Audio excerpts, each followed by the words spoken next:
Hey guys, welcome back. So we are on the final stages of getting this Gen 5 3S GT started up. So last video we removed the engine. We obviously put it back on the last video, and then there were a few pieces that we still had to get done. So connecting the fuel lines, connecting the coolant lines, essentially connecting everything from the engine back to the car, what connects to the car. So let me show you guys how far we've reached and what's the progress to date. All right, so as you can see, it's pretty much kind of wrapped up on the top here. We did add a new throttle cable. It's a TCS throttle cable. So that's connected up to the throttle box here. Went ahead and put back in our cruise control, all the wires. So essentially all of this stuff is kind of like how you took it off, but the throttle cable, you have to get a Gen 5 specific one. Otherwise, it's a little bit too long. It just doesn't work. Here are our TCS intercooler pipes. So those are always looking sharp, makes the engine bay looks pretty cool. And in this car, we're gonna run, have you guys seen one of these in a while? This is the old school Blitz blow-off valve. I know these things sound pretty good, so I'm looking forward to hearing this. And then the way the intercooler pipe was configured, I typically put the manual boost controller right here with it upright, but kind of had to put it at an angle just to kind of get the blow-off valve and the boost controller to fit, but kind of looks cool. I like it. It turned out pretty good. So anyways, that's on this side. AC is obviously connected on the bottom here. And then if you look over, we put in our new 4-inch intake. So that's in, and then further down, new fuel filter, and had all our fuel lines, which is our feed and our return connected, along with our heater core lines, again, from TCS. A bunch of TCS parts are on this build. Right here, this little box that I kind of built, this is the fuel resistor relay. So this is what controls the fuel pump. It goes partial or full. So in this case, there are two black and blue wires. You're just going to jumper those two. So I jumper them and I use this cap to cover it up. So that is what's going to get your fuel pump to work efficiently based on how it's wired by Wire Gap. So Wire Gap did the wiring here. Again, awesome job as always. They always do a very clean wire tuck. Everything just plugs right up and it looks really great. So that's where kind of like where we are on the top here. Now I got to go on the bottom, and honestly, this probably would have been done. This is a week since I put the engine in. Probably would have gotten it done earlier, but the axle seals were leaking and we had to order them from Toyota. So that took a while. As a matter of fact, I ended up getting it from TCS as well. So shout out to Ty and the TCS crew for helping us out here. So let me show you those. And then what we're going to do, we're going to go onto the bottom. We're going to replace the axle seals. I have videos where we did it on the S54, but I don't recall. I don't think we have any on the E153. So we're going to install those axle seals, pop the axles back in, put the spindles on, subframe, get the wheels on, bleed the brakes, and this thing should be ready to start. We just got to add some lubricants. So speaking of lubricants, let's just throw some engine oil in here. This 3S GTE, this takes 4.5 quarts. So let's go ahead and get this guy filled up. And once we get the axles in, we'll go ahead and put in our transmission fluid. And then from there, it's fuel, and then it's coolant. And then we're bleeding the brakes, and I'm putting everything together because I'm crossing my fingers this thing starts up as we've done on the other builds, no issues, so wish me luck. All right, so everybody has their preference on oil. The one thing Greg and I have in common is that we're using 10W30, but he wanted to use this Driven racing oil. So this is what we're putting in this engine. So there you go. Let's get some oil in, and these engines sit for a while, so I'm sure this engine is loving the fact that it's getting some fresh oil, because I'm sure it's been on a rack somewhere for a while, and then I think Greg had this thing for like a year sitting. So, yep, soak it up.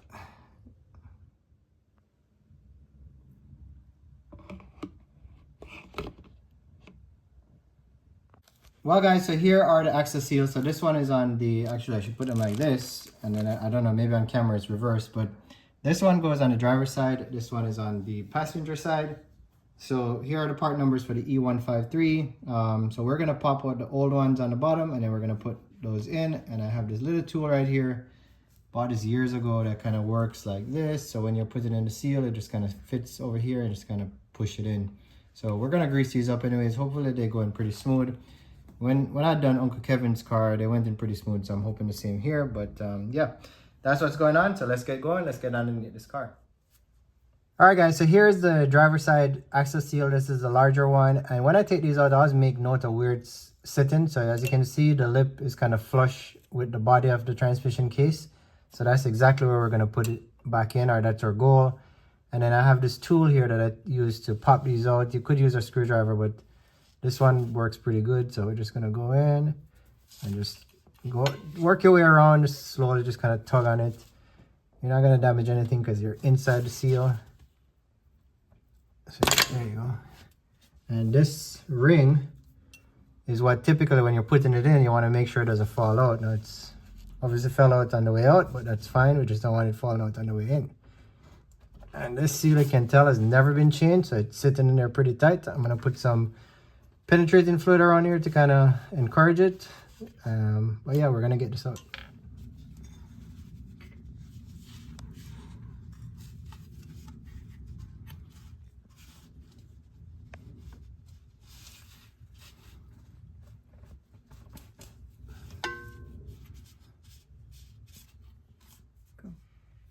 All right, so this is the problem when you work on cars. There's always something that's a pain in the ass. So look at this thing. I'm just doing this for camera. It even broke my my tool. See right here?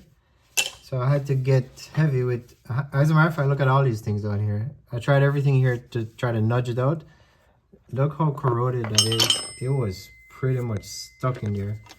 I literally had to go in there with this and like just pull and pull and pull and tug and pull, and it's been half an hour just trying to get the seal out. But as you can see, I don't think this was ever replaced, so it was pretty much in there. But the good news is we got it out. Hopefully going back in is a lot easier, so let's get at it. So I'm gonna try to help myself out. When this goes in, I'm gonna clean off all of this crap that's inside of here. So hopefully when I grease up this seal and put it in, it slides in. Tell it was never replaced. This car has under 100,000 miles and it's a 94, so no matter how you take it, with the mileage, it's just been sitting in there for a long time, and then, you know, it hasn't been driven, it just parked. So Greg, so you do for your friends. All right, so I'm gonna put some grease on this thing to help it to go in, and then we're gonna slide it in, and I hope this doesn't take a long time because I really want to get this axle in and move on. We're getting more stuff done on this car. So there you go, grease it up. Now we're gonna try to put it in. Now remember the spring, you don't want to hammer on this thing because you don't want that spring to fly. So just take your time when you're doing it.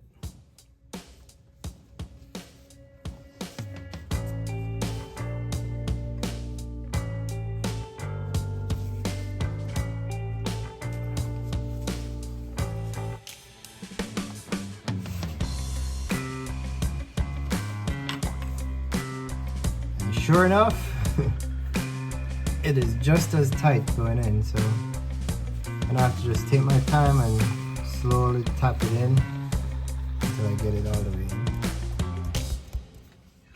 All right, so I finally got it in, and it would not go in. You could not push this thing by hand. So I literally had my seal, I have a seal installer tool, and that's what I use to kind of hammer it in.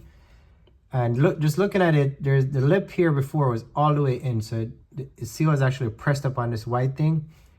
It is very close to it right now, but I think that's part of the reason why it was so hard to get out, because it was all the way like buttoned up on against this. Right now there's like a millimeter difference between this plastic piece and the inner part of the seal, so I think that's good.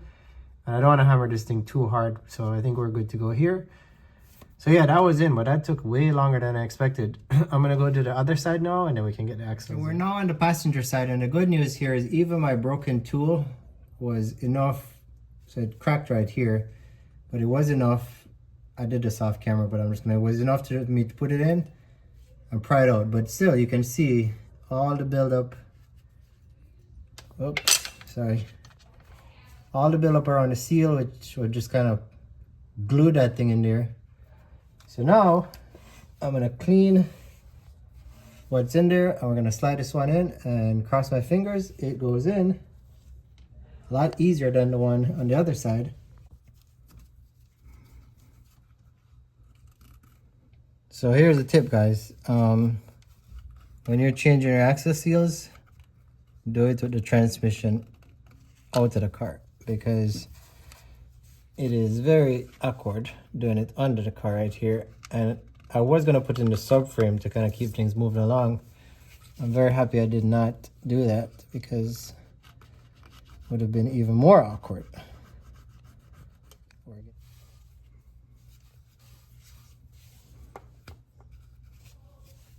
Seals going back in. We got a little spring inside, so now please go in easy. So just gotta get it straight. I'm gonna try to get it in with my hands, and then you kind of push on it. So now I got this tool. I'm gonna try to push on it evenly, and you can hammer it a little bit too.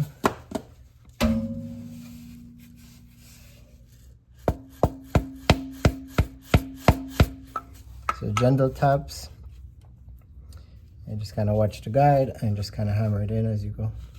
Well guys, I got the seal in, and this side was a lot easier than the other side. This is kind of like doing it on the S54 tranny. So I could get it in by hand, and then I just use my seal installer just to push down on it. So this one is in. I'm happy with how it looks, so we're good to go here. So it's time to get the axles in. So let me go on the, I'm gonna do the driver's side first, then we're gonna come over here, drop this axle in, and we're gonna put the subframe up.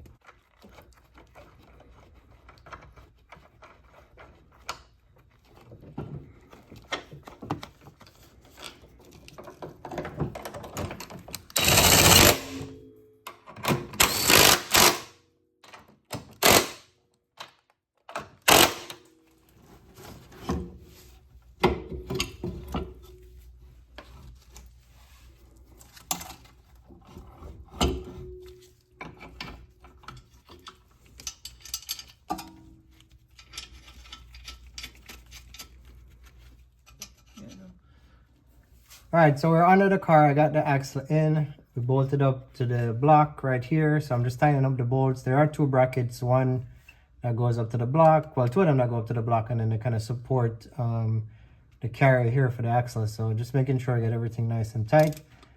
And then I'm gonna put the exhaust on here, and then we're gonna put the subframe up.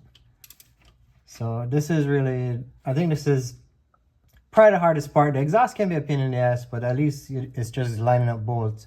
But this is kind of heavy and just making sure it goes in nice and smooth. So I'm happy with this. The seals are in, and we are, you know, I think that the hard part is pretty much done right now. So now it's just, let me get everything up, and then I was just gonna show you guys the finished product.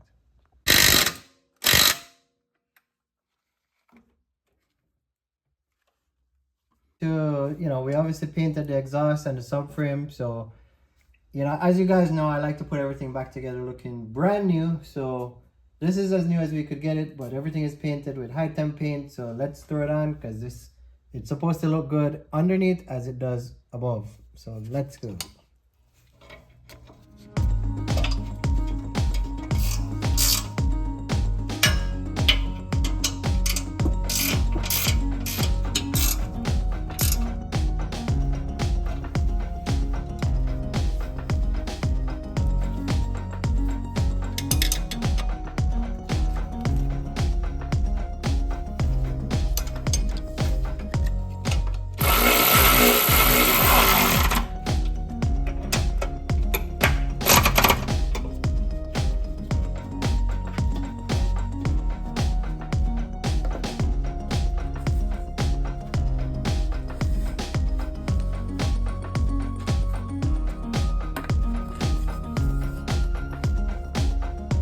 So I already put 3 bottles of the MT90 in the transmission. For the E153, there's a port right here on the top of the transmission that you can use to fill. And then there's a side port, which I'll show you guys in a second. You're gonna fill it. It takes 3.5 bottles. So once you get to 3.5, it should start pouring out the front of the transmission, and that's how you know it's filled. Then we'll torque the 2 plugs to spec, and then we're done with the transmission fill. So 3 bottles in. Have to go. Let me go underneath. I'm going to pull that plug right on the side, and then we're going to fill until it starts to drain. Well guys, it's the next day because I kind of got carried away last night, just kind of had to push through and get this together. So the whole rear of the car, bottom of the car is back on, the subframe is on, the shocks, everything is tightened up and torqued to spec. And then we got this big brake kit, it's a US brake. So Greg has been in the MR2 game for a while, so this stuff was back in the 2000s, US brake, sold a kit for this car. Pretty cool, nice polished look. Doesn't have an e-brake setup though, so he'll have to figure that out. But yeah, we got the brakes on, we're gonna have to bleed it. And then what I'm gonna do now is add coolant, add oil, add transmission fluid, and just kind of get this thing ready to be started. So once I have the brakes bled and the fluids in, it's time to turn the ignition and see what happens. So let's go ahead and start adding these lubricants.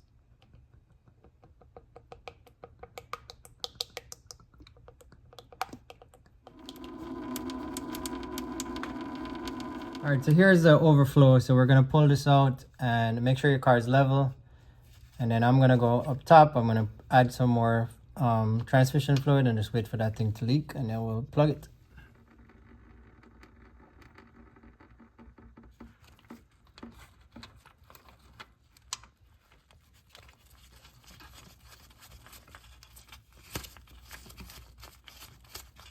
All right, let's torque it, 36 foot-pounds.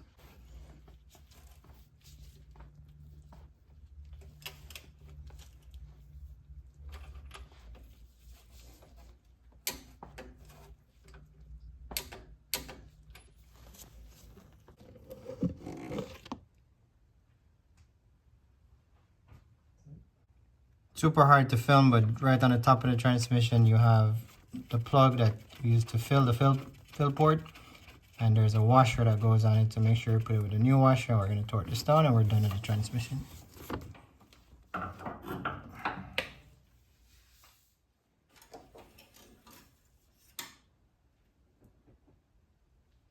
So we got some Toyota coolant going in, so let's get this in. Now normally I like to have the front of the car down and the back up, so gravity kind of helps to flow it forward, and I open up the ports in the front by the radiator and the heater core. This kind of helps to get air out of the system. So I'm probably just going to put this one bottle in and then finish the brakes, put the car down on the ground in the front, and then finish the rest of the coolant and then start her up.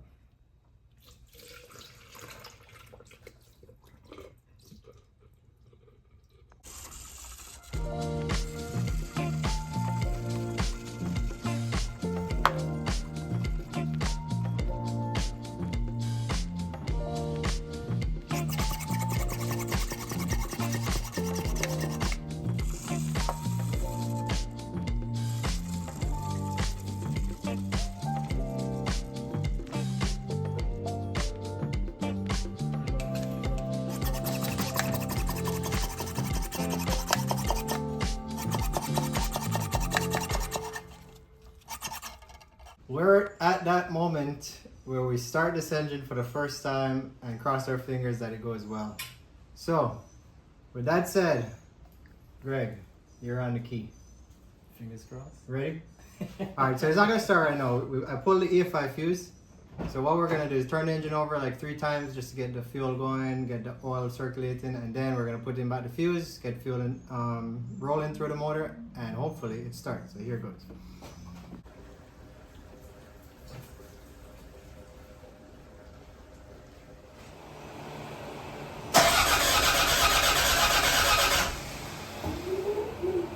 Sounds good.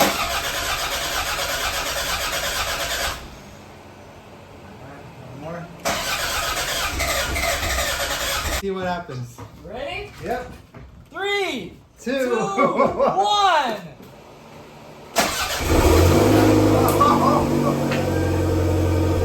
First crack.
Alright guys, so we've come to the end. Hope you guys enjoyed this little series of getting Greg's car back on the road, which it is running. It's not back on the road, but it is running. We gotta finish up the brakes. The reason why we can't drive it today is one of the adapters for the brake line is actually leaking, so we gotta get that fixed. But I've done a lot of work on this car. I'm happy with the progress so far, but that really doesn't matter. My friend Greg here, he's the one who really has to tell you, does he think it's a great job and what does he think? Now, I know I'm putting him on the spot because he's on video on my channel, but anyways, Greg, what do you think? So good. So far, so good. So far, so good? Okay, alright, hey, I'll take that. But the engine sounds great, good compression. It actually fired up as you guys saw. Once we put the fuse back in, the first crank, and it fired up, which, you know, I think that's impressive. So, no leaks, no coolant leak, no fuel leak, no gas leak, so well, I guess fuel and gas are the same, but no leaks except for brake line is leaking. Before we go, I just wanted to introduce to you, so Greg obviously got a Gen5 3S GTE, and I've been trying to get some merch out for one, to have merch available on my channel, and hopefully you guys will appreciate the merch that we're gonna put out. So anyways, this is one of our first t-shirts that we are rolling out. It is the Vitamins shirt, which kind of tells you, you know, are you a 3S GTE guy, are you a 2GR guy, or are you a K20 MR2 guy? So, you know, we figured it would kind of appeal to the audience that watches this channel. So, you know, of course, we appreciate subscriptions, but if you could buy a t-shirt from us, that would be great. It would help the channel to grow. And that kind of tells me what you guys have. So if you got a 3S GT, get yourself a 3S GT. If you're going to do 2GR, get a 2GR. And I guess we'll see, does the 2GR t-shirt fly off the shelf or the 3S GT? Let's see what's more common out there. But either way, I'm hoping you guys can support us. So here it is, Gregory, first guy with his Gen5 3S GTE, and he has his 3S GTE shirt. So tell me what you guys think, and I look forward to getting some orders. There will be a link in the description here for you guys to get one of your t-shirts. So with that said, let's go grab one, and I'll catch you guys on the next video.